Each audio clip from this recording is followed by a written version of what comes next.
الحمد لله وكفى والصلاة والسلام على من لا نبي بعده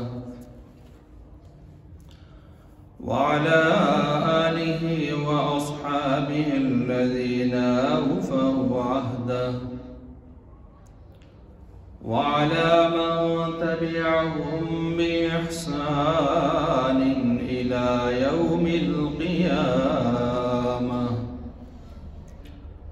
أما بعد فأعوذ بالله من الشيطان الرجيم. بسم الله الرحمن الرحيم.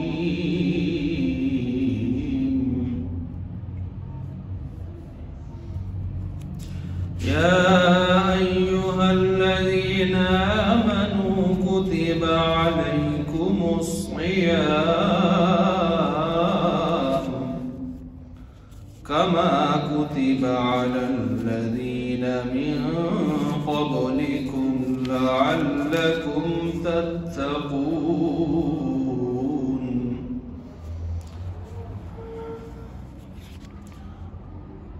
آمنت بالله صدق الله ومولانا العظيم وصدق رسوله الكريم ونحن على ذلك لمن الشاهدين والشاكرين والحمد لله رب العالمين.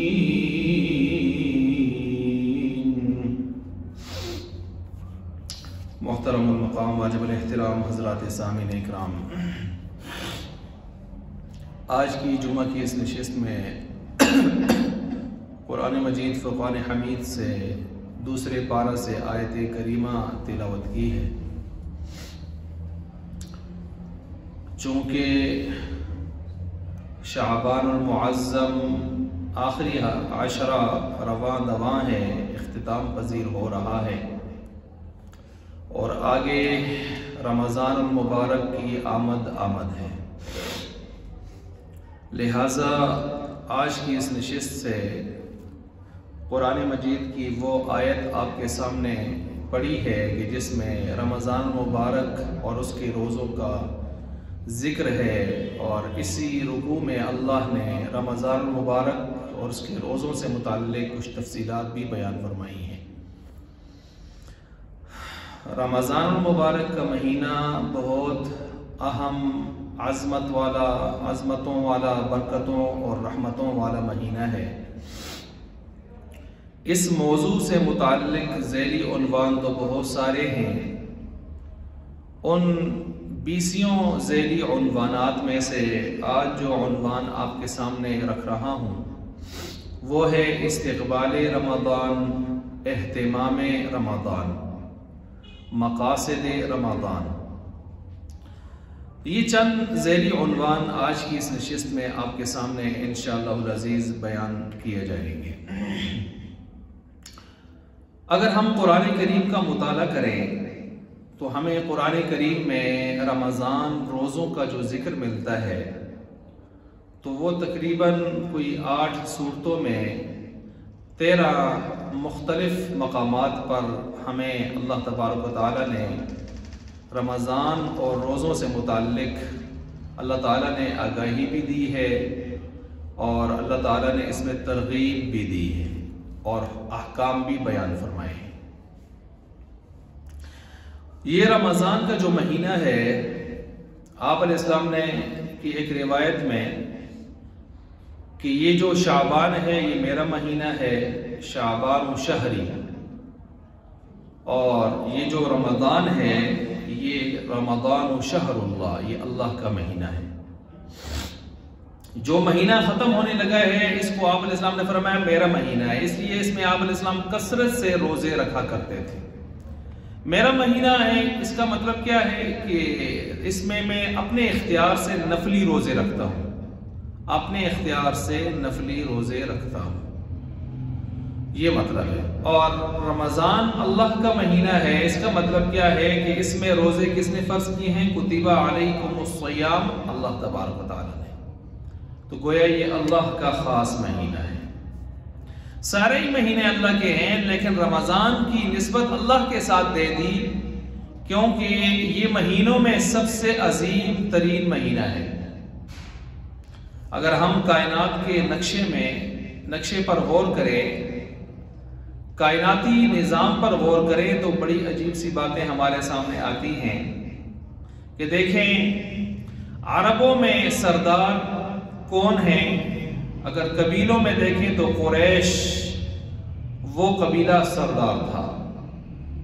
اگر عربوں میں شخصیت سردار کو دیکھیں تو محمد عربی صلی اللہ علیہ وسلم ہیں۔ اگر ہم سردار جو ہے فارس کے اعتبار سے دیکھیں، اہل فارس میں سردار سلمان فارسی رضی اللہ تعالیٰ عنہ ہیں۔ اور اگر ہم حبشہ میں سردار کو ڈھونڈیں تو بلال حبشی رضی اللہ تعالیٰ عنہ ہیں۔ اگر ہم روم میں سردار کو ڈھونڈیں تو صہیب رومی رضی اللہ تعالیٰ عنہ صحابی رسول ہیں۔ اور اگر ہم شہروں میں تلاش کریں تو شہر مکہ ہے، مدن میں اگر تلاش کریں تو مدینہ ہے، اگر ہم وادیوں میں تلاش کریں سردار وادی تو بیت المقدس ہے۔ اور اگر ہم سید الایام دیکھیں، دنوں میں سردار کون ہے، تو ہمیں جمعہ کا دن نظر آتا ہے، سید الایام۔ اور پھر اللہ تعالیٰ نے اس امت کو یہی عبادت خاص کے لیے یہی دن دیا ہے۔ اس دن میں عبادت، ہر 6 دنوں کے بعد ہفتہ میں اس دن میں عبادت۔ عیسائیوں نے اپنے لیے اتوار کو چنا، یہودیوں نے اپنے لیے ہفتے کو چنا۔ یہ سب سے افضل دن سید الایام اللہ نے اس امت، افضل امت کے لیے گویا چھپا کے رکھا، کنارے پر کر کے رکھا، اللہ نے اس کو عطا فرمایا۔ اور راتوں میں شب قدر جیسی عظیم رات اللہ نے اس امت کو عطا فرما دی۔ ساری راتوں میں سید اللیالی، اور کتابیں اللہ نے اتاری، صحیفے اللہ نے اتارے، 114 صحیفے، 4 آسمانی کتابیں، لیکن ان میں سب سے زیادہ عالی شان، اعلیٰ و عرفہ کتاب سید الکتب والصحف قرآن کریم، وہ بھی اللہ نے اس امت کو عطا فرمایا، وہ سردار۔ اور قرآن کریم میں 114 صورتیں ہیں، لیکن ان صورتوں میں سردار صورت سورہ بقرہ ہے، سید السور، ساری صورتوں کی سردار کیوں نہ ہو، جو قرآن کریم کی سب سے لمبی صورت ہے، کوئی ڈھائی پاروں کے قریب، 40 رکوعات پر مشتمل، اور قرآن کریم کے جتنے بھی مضامین ہیں تمام مضامین کو سمیٹنے والی، تفصیلات والی، جس کو صحابہ اکرام جو ہے کئی سالوں تک حفظ کرتے تھے، اور حفظ اس لیے کہ وہ صرف الفاظ ہی نہیں، اس کے معنی، مفاہیم پر عمل کرتے ہوئے ساتھ چلتے تھے، کئی سال صحابہ کو لگ جاتے تھے۔ یہ سورہ بقرہ سید السور۔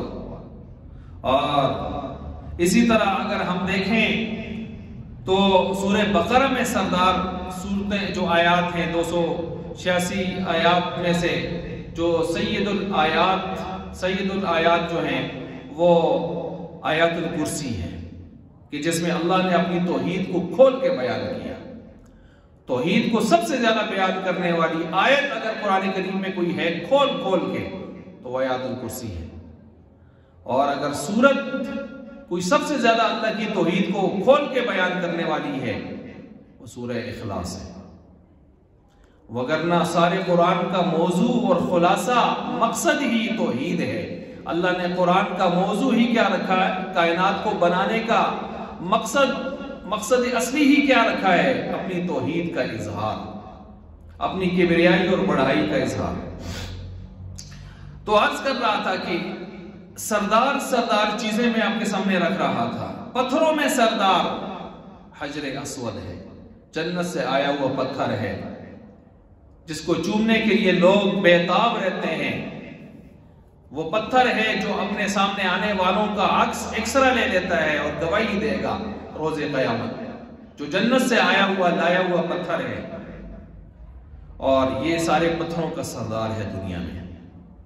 اور کنووں میں جو سردار ہے وہ چاہے زمزم، جو زمزم کا کنواں ہے جس کے پانی سے ساری دنیا کے مسلمان کیا کافر بھی سیراب ہوئے، اور ہر چھوٹے بڑے نے جس کو نوش فرمایا، اور ایسی وادی میں اللہ نے اس کنویں کو وجود دیا جس کے کالے سیاہ پہاڑ ہیں، رکھے پہاڑ ہیں، خشک پہاڑ ہیں، اور ان کے سینہ چیر کے درمیان سے اللہ نے اس چشمے کو ایسا جاری کیا جو ساری دنیا کو سیراب کر چکا ہے، کر رہا ہے. یہ ہے اللہ کی قدرت. عصا میں عصا موسیٰ علیہ السلام کا عصا، ڈنڈا، یہ سارے ڈنڈوں کا سردار ہے.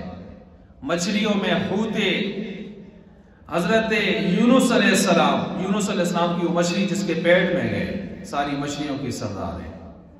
اسی طرح اونٹنیوں میں جو اونٹنی ناقۃ اللہ، جو اللہ کی اونٹنی صالح علیہ السلام کی قوم کی ڈیمانڈ پر ان کو ملی تھی، وہ ساری اونٹنیوں کی سردار ہے.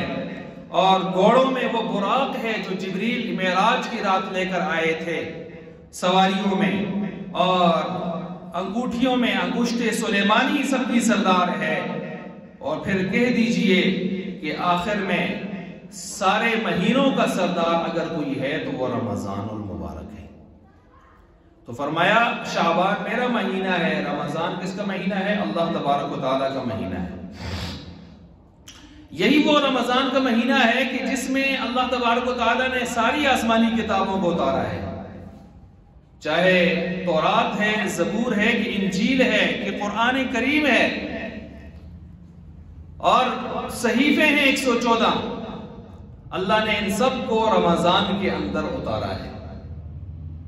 اور یہی وہ رمضان کا مہینہ جس کے میں نے آپ کے سامنے فضائل بیان کر رہا تھا کہ اس رمضان کا یہ ہمارے جو اسلامی مہینے ہیں ان میں 9واں مہینہ ہے. سب جانتے ہیں 9ویں نمبر پر ہے نمبرنگ کے اعتبار سے. اور یہی وہ مہینہ ہے رمضان کہ قرآن کریم میں اللہ نے صرف اس مہینے کا نام لیا ہے، اس مہینے کا نام لیا ہے. اور اللہ نے تخلیق کائنات سے پہلے اس قرآن کی تلاوت فرمائی، اور اس قرآن میں یہ آیت بھی ہے شہر رمضان الذی انزل فیہ القرآن. تو گویا اللہ نے اس کائنات کو بھی وجود نہیں بخشا تھا، رمضان کے مہینے کا ذکر اس سے بھی پہلے ہو گیا تھا.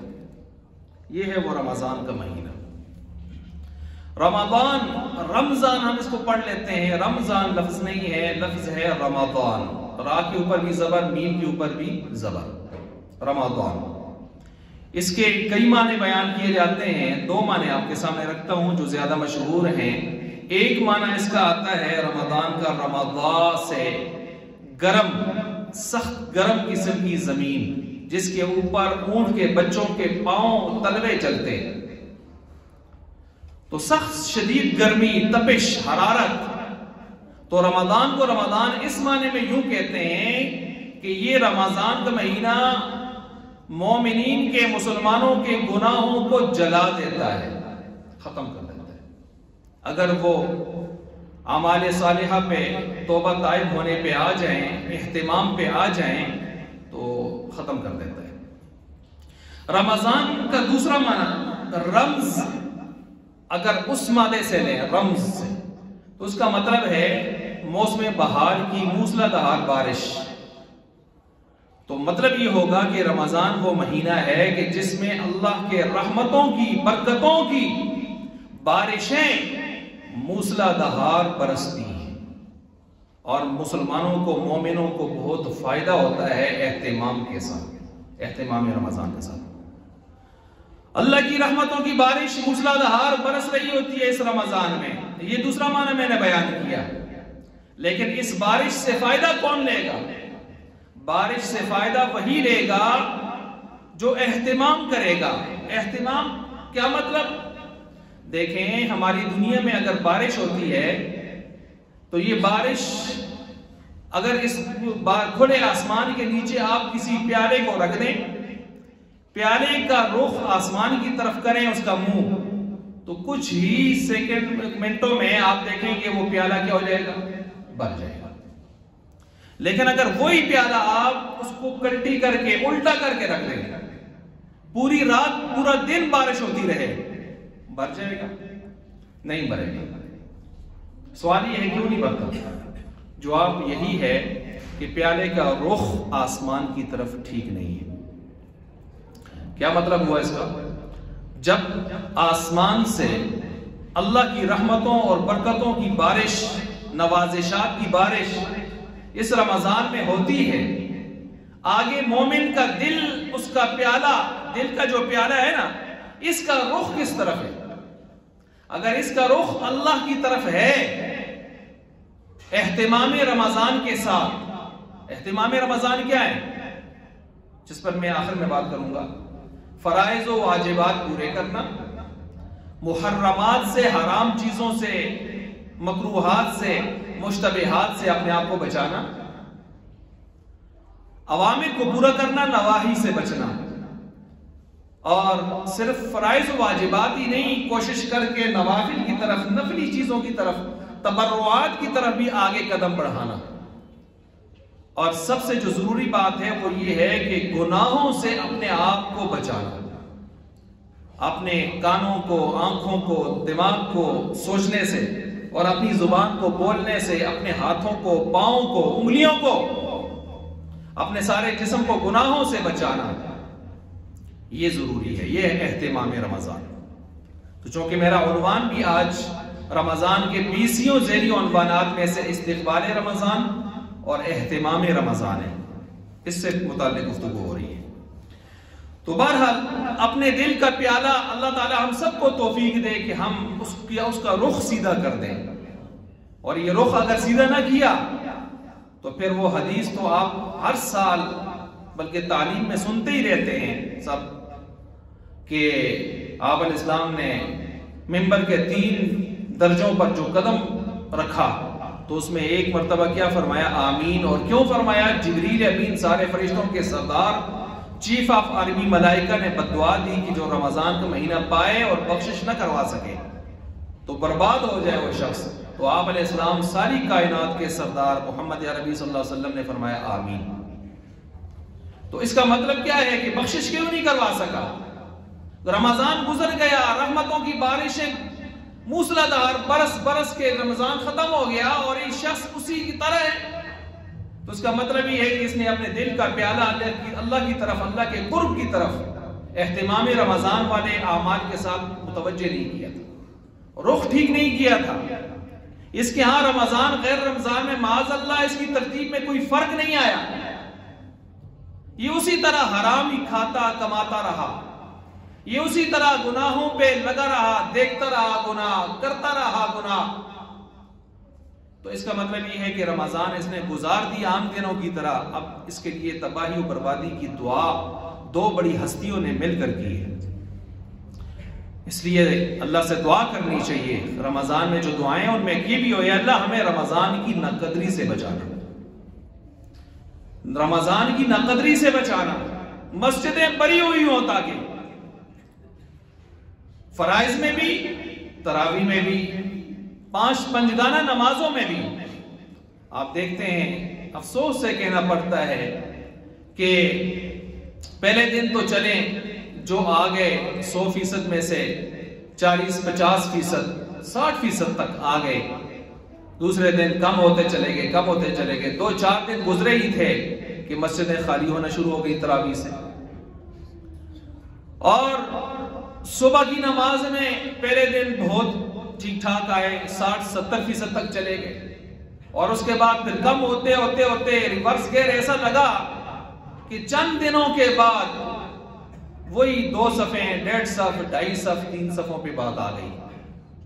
اس کا مطلب یہ ہے کہ ہم رمضان کا اہتمام نہیں کر پائے، اور یہ بڑی بدنصیبی کی بات ہے، محرومیت کی بات ہے کہ اتنا قیمتی وقت ملے، اتنا جو ہے مختصر سا وقت ملے اور ہم اس کو ضائع کر دیں، پھر سال بعد خدا جانے ہماری زندگی میں وہ آتا ہے کہ نہیں آتا۔ اس لیے مجھے بھی، آپ کو بھی، ہر ایک سننے والے کو ابھی سے اپنا آرڈر اور احتساب کر کے اپنے آپ کو آئندہ اس رمضان کے استقبال اور اہتمام کے حوالے سے تیار کرنا ہوگا۔ اچھا، یہ تو میں نے چند باتیں اہتمام رمضان اور استقبال رمضان سے متعلق بھی کی. اب دیکھیں ذرا آپ علیہ السلام کی ترتیب، کہ آپ علیہ السلام کی ترتیب کیا ہوتی تھی. کچھ روایات آپ سنتے رہتے ہیں، فیس بک پر بھی پھرتی رہتی ہیں، سوشل میڈیا پر. اللہم بارک لنا فی رمضان، اللہم بارک لنا فی رجب و شعبان و بلغنا رمضان. یہ روایتیں آپ دیکھتے ہیں سوشل میڈیا پہ لگی رہتی ہیں کہ آپ علیہ السلام 3 مہینے پہلے ہی رمضان کا استقبال شروع فرما دیتے تھے. دیکھیں جتنا بڑا اہم مہمان ہوتا ہے نا، اس کا استقبال بھی اتنا ہی پہلے شروع ہو جاتا ہے. جس گھر میں شادی ہونی ہو، دلہن آنی ہو، تو ابھی 3 مہینے 2 مہینے رہتے ہوتے ہیں اور بس سارے کچھ نہ کچھ مصروفیات میں لگ جاتے ہیں. ایک آدمی نے رمضان حج پر جانا ہوتا ہے، سفر پہ اس کا ٹکٹ لگ چکا، اس کی شیڈول آ چکا، وہ 2 مہینے 2.5 مہینے پہلے سے ہی اپنی تیاریاں شروع کر لیتا ہے. ایک آدمی نے باہر سے کوئی خاص مہمان آپ کا آنا ہو اور اس کی تاریخ لگ جائے کہ فلاں دن اس کا ٹکٹ ہے، تو آپ 2 مہینے 3 مہینے پہلے ہی اس کے بارے میں ذہن لگا کے تیاری کرنا شروع کر دیتے ہیں، بہت خاص مہمان آنے والا ہے. تو ان روایات میں تو یہ سمجھ آ رہا ہے کہ آپ علیہ السلام گویا 3 مہینے پہلے ہی رمضان کا اہتمام فرما دیتے تھے. یہ روایات میں نے چیک کی، اگرچہ سند کے اعتبار سے اتنی پکی روایتیں نہیں ہیں، کچی ہیں، ضعیف روایتیں ہیں، اور ان کی نسبت براہ راست آپ کی طرف کرنا بھی زیادہ کوئی اچھی بات نہیں ہے. لیکن موضوع کم کہا گیا ہے، ضعیف زیادہ کہا گیا ہے. البتہ اگر ضعیف ہیں تو ضعیف ہونے کے اعتبار سے ہم اس سے اہتمام رمضان اور استقبال رمضان کا پہلو ہمارے سامنے آ سکتا ہے. اچھا، اسی طرح آپ دیکھیں حضرت علی رضی اللہ تعالیٰ عنہ، علی المرتضیٰ رضی اللہ عنہ کیا فرماتے ہیں؟ مجھے 3 چیزیں بہت زیادہ پسند ہیں. کیا کون سی 3 چیزیں؟ الضرب بالسیف، جہاد کے موقع پر دشمن کی گردن مارنا تلوار سے، جہاد کے موقع پر.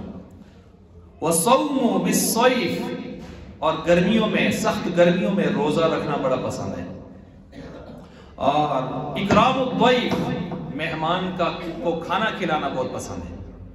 اب یہاں پر درمیانی بات کیا آ گئی کہ مجھے گرمیوں کا روزہ رکھنا بہت زیادہ پسند ہے، یہ حضرت علی فرما رہے ہیں. اور علی سے محبت کے دعوے کرنے والے روزے سارے کھا رہے ہیں. عجیب بات ہے، چرسی چس مار رہا ہے، پاؤڈر مار رہا ہے، اور بعض اس قسم کے وہ نعرے لگاتے ہیں ان کے نام کے، علی مشکل کشا، حاجت روا، معاذ اللہ، اور ان کے نام پر چڑھاوے، نذرانے. اور علی کی محبوب ترین چیزوں میں یہ ہے کہ گرمی میں، سخت گرمی میں بھی روزے مجھے انتہائی پسند ہیں. اور یہ چاہنے والے حضرت علی کے نام نہاد قسم کے لوگ، ان کو تو سردیوں کے روزے بھی ہضم نہیں ہوتے، سردیوں کے روزے بھی ہضم نہیں ہوتے. تو ہمیں یہ دیکھنا چاہیے کہ محبت کا عملی اظہار اتباع کی صورت میں ہوتا ہے. اتباع اور اطاعت محض نعرے لگانے سے، کھیرے حلوے پکا کے دے دینے سے اور مرضی اپنی کرنے سے سارا سال، یہ کوئی محبت نہیں ہے. قل ان کنتم تحبون اللہ فاتبعونی یحببکم اللہ. اللہ نے فرمایا محبت کا معیار یہ ہے کہ اتباع پہ آ جاؤ، ماننے پہ آ جاؤ، تابعداری پہ آ جاؤ. اس کے لیے کوئی نعرے لگانا، جھنڈیاں لگانا، بیج لگانا، اچھلنا کودنا کوئی ضروری نہیں ہے. اچھا، یہ تو حضرت علی رضی اللہ عنہ کی ترتیب ہے کہ وہ اس ترتیب سے کر رہے ہیں.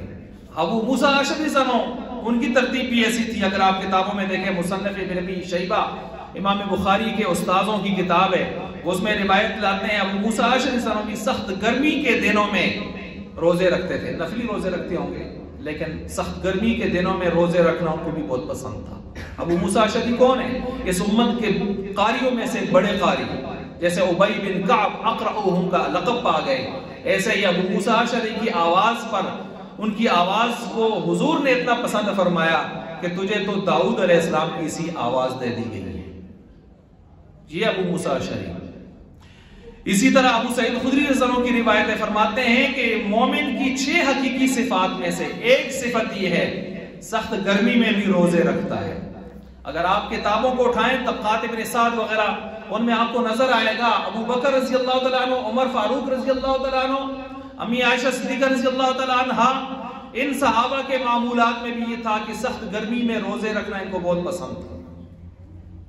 یہ دیکھیں میں نے کتنے حوالے آپ کے سامنے دیے، لیکن آج عجیب بات ہے، رمضان آنے سے پہلے فون آتا ہے، جی مفتی صاحب رمضان آ گئے، جی میں بالکل آ گئے، روزے ہیں ماشاءاللہ، جی جی اللہ برکتیں سب کو نصیب فرمائے، میں نے کہا آمین۔ جی آج کل میری طبیعت بہت زیادہ خراب رہتی ہے، گردے کا بڑا شدید درد اٹھتا ہے کبھی کبھی، کوئی کہتا ہے شوگر بڑا مسئلہ ہے، کنٹرول ہی نہیں ہو رہا، تو فدیہ کتنا ہے؟ فدیہ کتنا ہے؟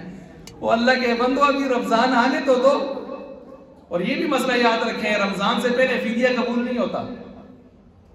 فدیہ جس نے دینا بھی ہے نا، اگر اس کا فدیہ بنتا ہے، جائز ہے اس کا، تو یکم رمضان شروع ہونے کے بعد دے گا۔ وہ یکم رمضان سے پہلے فدیہ دیا نفل میں چلا جائے گا، قبول نہیں ہے، دوبارہ دینا پڑے گا۔ لیکن یہ حضرت صاحب ابھی رمضان نہیں آیا اور چاند نظر نہیں آیا اور پہلے سے فدیہ کے چکر میں پڑ گئے۔ فدیہ کتنا ہے اس کا؟ اور یہ فدیہ تو میں آپ کے سامنے بیان کرتا رکھیا ہے اس سے پہلے بھی، چلیں آئندہ مسائل بھی آئیں گے اس پر۔ فدیہ اس شخص کے لیے ہوتا ہے جو عمر کے لحاظ سے،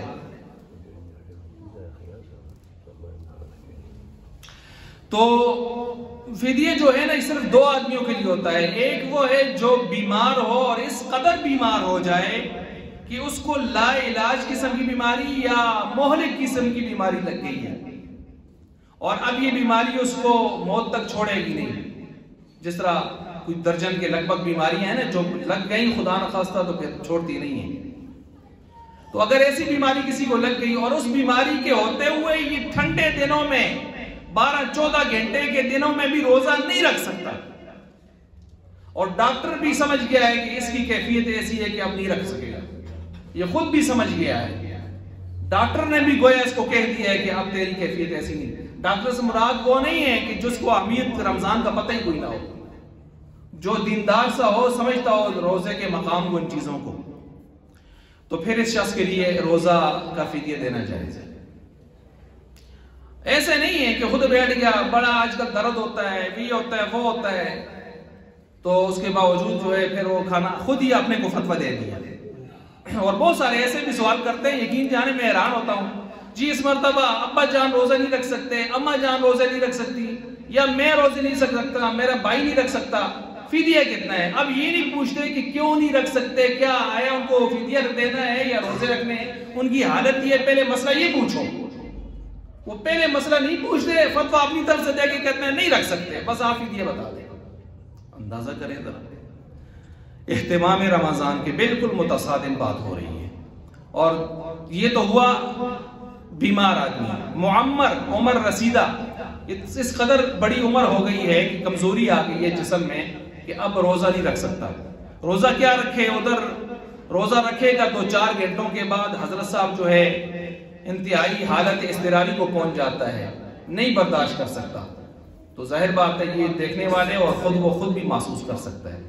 وگرنہ ایسے اللہ والے بھی ہیں جو 100 سال کے ہو کے بھی روزے رکھتے ہیں، اللہ جن کو توفیق دے دے، لیکن کبھی کبھی انسان 70-80 سال کا ہو کے بھی اتنا کمزور ہو جاتا ہے، نہیں رکھ سکتا۔ یہ تو اپنے آپ میں اس کی اعتبار ہے۔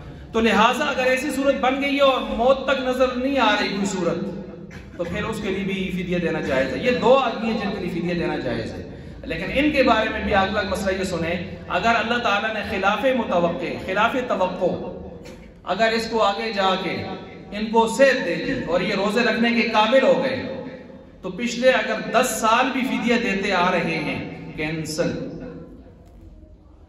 وہ نفل چلا گیا، اور بسم اللہ کر کے 10 سالہ دے روزے چھپو، آئی بات سمجھ؟ اس لیے اصل تو روزہ ہے، فدیہ تو متبادل کے طور پر آیا تھا، اب جب اصل لوٹ آیا ہے تو متبادل کینسل، تو پھر کیا ضرورت ہے خواہ روزے کھانے کی، خواہ بغیر کسی شرعی عذر کے۔ یہ صرف روزے کا مسئلہ نہیں، نمازوں کا بھی مسئلہ ہے۔ آپ مسجد میں جتنی کرسیاں لا کے رکھیں، نماز کے وقت میں ساری مصروف ہو جاتی ہیں، ایک بھی نہ رکھیں سارے کھڑے ہو کے پڑھتے ہیں۔ یہ کیا ڈرامہ ہے بھائی؟ یہ کیا ڈرامہ ہے؟ اس اللہ کا پر احسان چڑھانا ہے۔ کرسی پر صرف وہ آدمی بیٹھ کے نماز پڑھ سکتا ہے جو آدمی معذور ہے یا ایسا آدمی ہے بیمار ہے اور وہ سجدہ نہیں کر پا سکتا، سجدہ نہیں کر سکتا۔ جب سجدہ نہیں کر سکتا سب سے اہم رکن ہے، تو اکثر علماء کا پھر یہی ہے کہ چلے اب رکوع اور قیام بھی ساقط ہو گیا اس سے، تو اب وہ کیا کرے، کرسی پر بیٹھے۔ کرسی پر بھی بیٹھے نا، بلکہ اس پر تو میرا کلپ موجود ہے 12 منٹ کا، میں نے پوری اس میں 10 پوری تفصیل کے ساتھ اس میں بات کی ہے اس پر کہ اس میں کیا قباحت ہے، میں نے 10 قباحتیں اس میں بیان کی ہیں پوری۔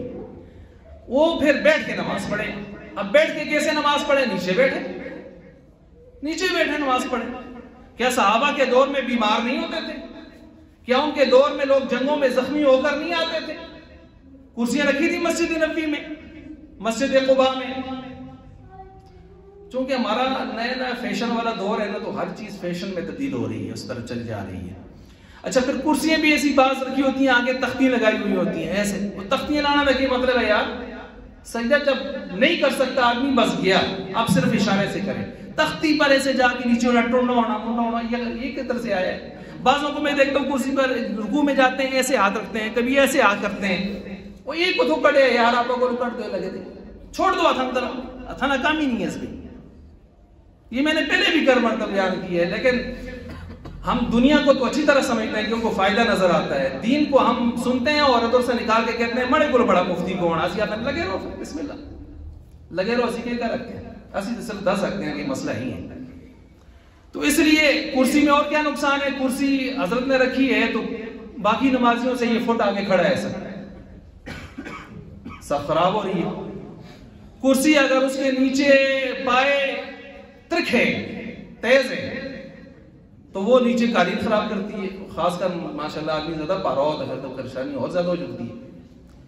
قالین خراب ہو رہی ہے، صف خراب ہو رہی ہے، کرسی میں بہت ساری قباحت ہیں، ٹھیک ہے، ان چیزوں میں تو کوشش یہ کرے اگر آدمی، اور یہ میں نے کہا نا کہ جب تک آپ سجدہ کر سکتے ہیں نا، سجدہ، اور بھی کوئی آپ کو ایسا سخت قسم کا عذر نہیں ہے، تھوڑا بہت درد ہر آدمی کو رہتا ہے، کوئی آدمی اس وقت دردوں اور بیماری سے سلامت نہیں ہے بھائی، مڑے پیرا میں درد ہوتا ہے، لیکن باقی سارا چلتا آتا ہے، باہر سنگیاں نہ گھنٹا کھا کے گپ ہی مار کے اندر تو اتنا نمازوں میں 5 منٹ کھل آتے مڑے پیرا میں بڑا سخت درد ہے۔ یہ نماز اگر بیٹھ کے پڑھے گا اس کی نماز نہیں ہوگی۔ اور یاد رکھیں جو آدمی کھڑے ہو کے نماز پڑھ سکتا ہے، اگرچہ تھوڑی بہت پریشانی اور درد بھی اس کو ہوتا ہو، تو اس کے لیے کھڑے ہو کے نماز پڑھنا، صحیح طریقے سے رکوع سجدہ کرنا ضروری ہے۔ اگر اس طرح نہیں کرے گا تو اس کے فرض نہیں ہوں گے، اس کی نماز ادا نہیں ہوگی، وہ آیا اور گیا۔ خیر، یہ مسئلہ تو ضمنی نماز کے درمیان میں آ گیا۔ رمضان، اہتمام، دیکھیں یہ بھی اہتمام ہے کہ آپ علیہ السلام نے فرمایا کہ رمضان کا روزہ کیسے، لا تصوموا حتى تروا الهلال ولا تفطروا حتى تروه، کہ تم مت روزہ رکھو یہاں تک کہ تم ہلال چاند کو دیکھ لو، تم مت افطار کرو یہاں تک کہ تم اس کو دیکھ لو۔ پتہ چلا استقبال اور اہتمام کرنا ہے، پہلے سے سوچنا ہے، چاند آ رہا ہے، دیکھنا ہے، ہم نے استقبال بھی آیا، اہتمام بھی آیا۔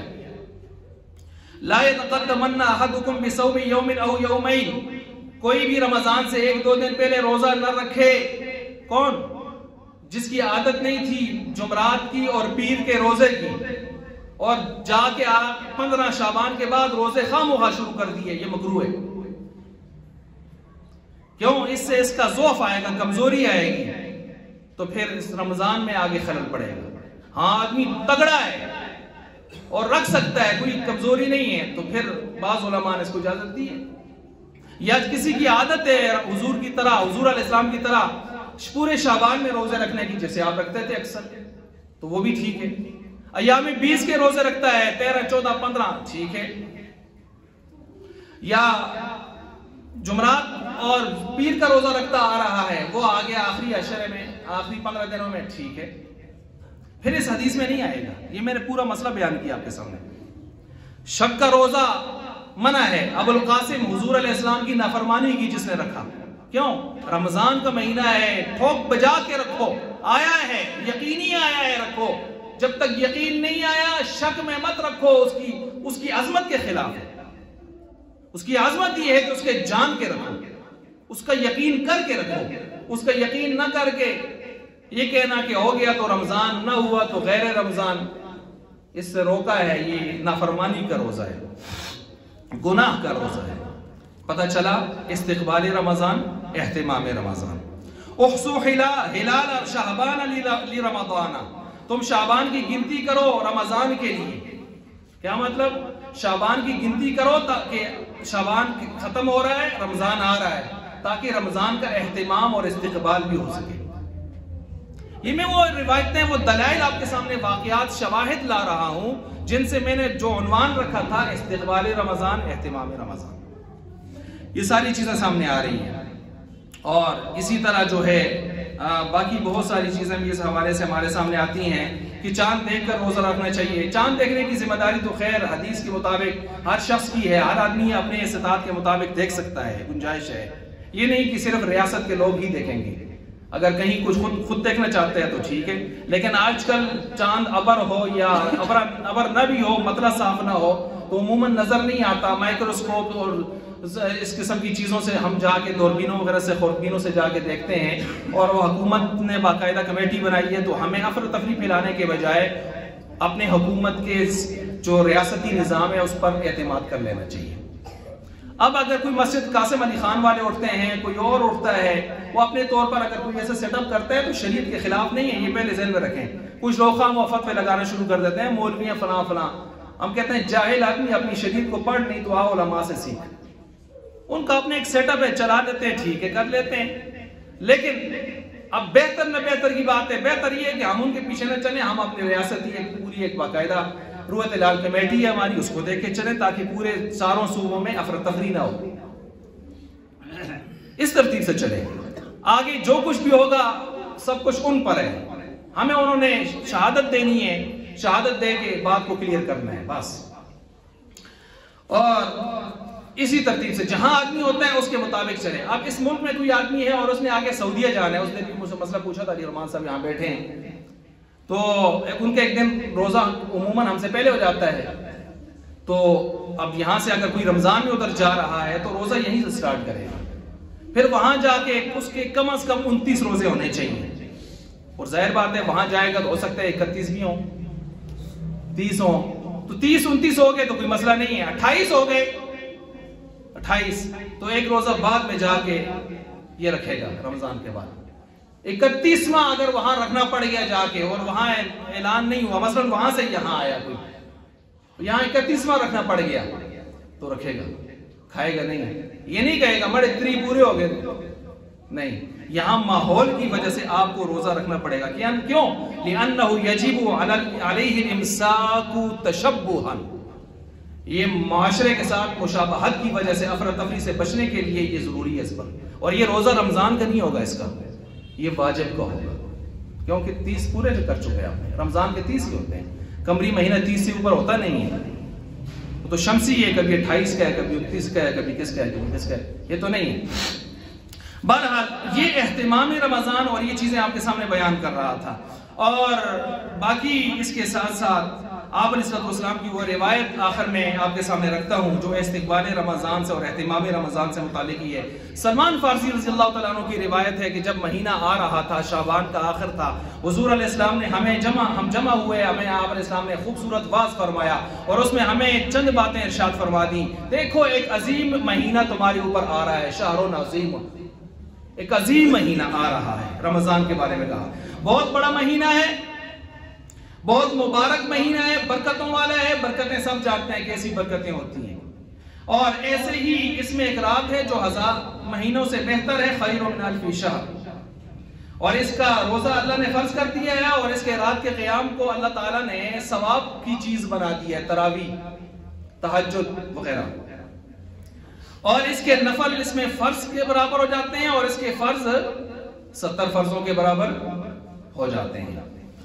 اس میں یہ ماہ صبر ہے، صبر کا مہینہ ہے. اور صبر کا بدلہ، غمخواری کا بدلہ کیا ہے؟ یہ صبر کا بدلہ کیا ہے؟ جنت ہے.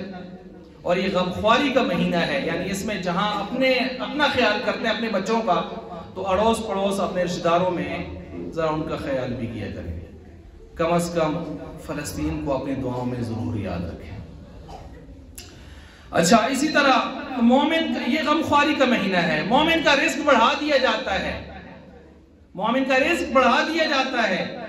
افطار کروانے والے کو روزے دار کے برابر ثواب ملتا ہے، ضروری نہیں کہ وہ افطار پورا پیٹ بھر کے کروائے، ایک کھجور کا دانہ بھی دے دیا، بلکہ وہاں روایت میں فرمایا کہ لسی گوڑ بھی دے دی نا، تو اس سے بھی اس کو پورا ثواب ملے گا۔ اور جو سیر کروائے گا تو اس کو حوض کوثر سے اس دن پانی نصیب ہوگا جس دن لوگ پیاسے ہوں گے، اور اس کو ایسا پانی جام ملے گا کہ پھر جنت میں داخل ہونے تک پیاسا نہیں رہے گا۔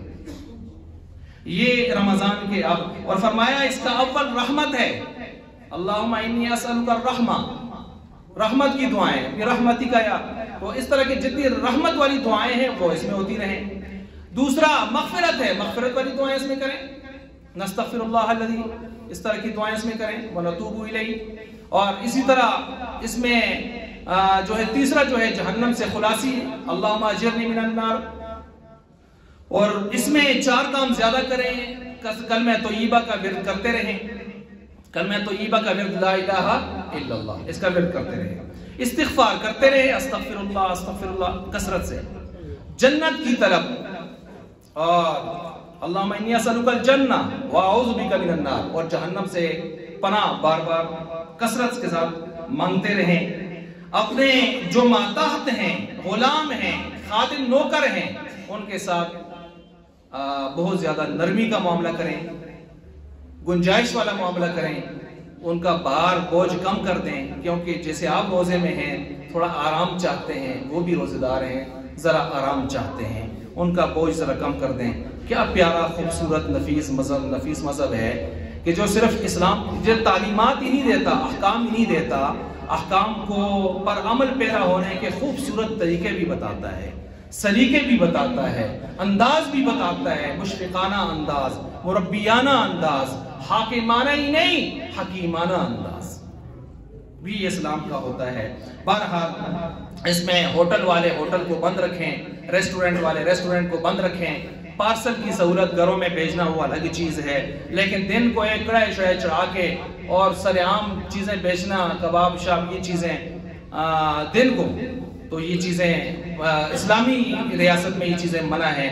ہاں زور کے بعد جا کے رات افطاری کے لیے اہتمام کے سلسلے وہ اور ہیں۔ اس طرح اس میں تہجد کا ٹائم، ظاہر بات ہے سب اٹھتے ہیں اسی ٹائم اٹھتے ہیں، تہجد ہوں، ذکر اذکار ہوں، تلاوت ہو، اور زیادہ سے زیادہ تلاوت، قرآن کی تلاوت ہو، روزانہ مراقبہ ہو، اپنا احتساب ہو، عادت ہو، اپنا لمبی لمبی دعائیں اللہ موقع دے اس میں کی جائیں، کیونکہ فرشتوں کا سا ماحول ہوتا ہے، روحانی ماحول ہوتا ہے کہ جس میں نیند بھی عبادت ہے ہر شخص کی، جس میں خاموش رہنا بھی حضور نے فرمایا تسبیح ہے۔ اتنا عظیم مہینہ ہے، تو بہرحال اللہ تعالیٰ ہم سب کو اس کی قدر نصیب فرما دے، اہتمام نصیب فرما دے، اور اس کے تراویح کا اہتمام، اور اس کے شروع سے یاد رکھیں، پہلے دن سے یہ ایسا زبردست اہتمام شروع کریں نا، آپ خود بھی گھر والوں سے بھی کہیں، بچوں کو بھی اہتمام سے لائیں، آخر تک اہتمام کے ساتھ چلیں۔ اگر پہلے دن سستی ہوئی ہو جائے گا، پتہ نہیں چاند نظر آتا ہے نہیں آتا، چلو سو جاتے ہیں فلائیں، یا چھوڑو آج پہلا دن ہے کل دیکھ لیں گے، یا آگے بھی مہینہ پڑا ہے، اس قسم کی اگر شیطانی ہیلوں میں آ گئے، ایک دن 2 دن مس کر دیے بس پھر گئے۔ اس لیے پہلے ہی دن سے ایسا اہتمام ہو، شان و شوکت کے ساتھ مسجدیں بری ہوں، اللہ تعالی ہم سب کو اہتمام نصیب فرما دے۔ وآخر دعوانا